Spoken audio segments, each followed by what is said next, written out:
welcome back to another technical video. Today I'll be going through your question, answering it, and hoping finding that solution that you're looking for.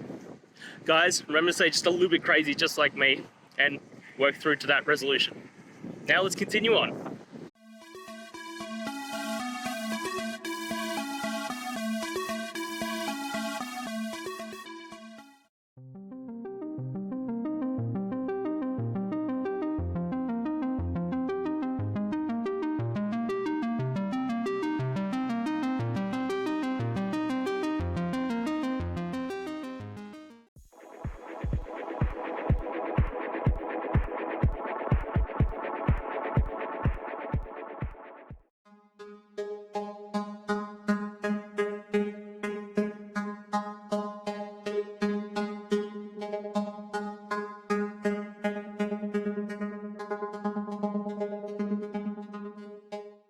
And that's it, guys. We've gone through the solutions and I'm hoping that it resolved your issue.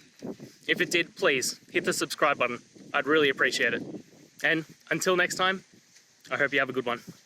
Cheers.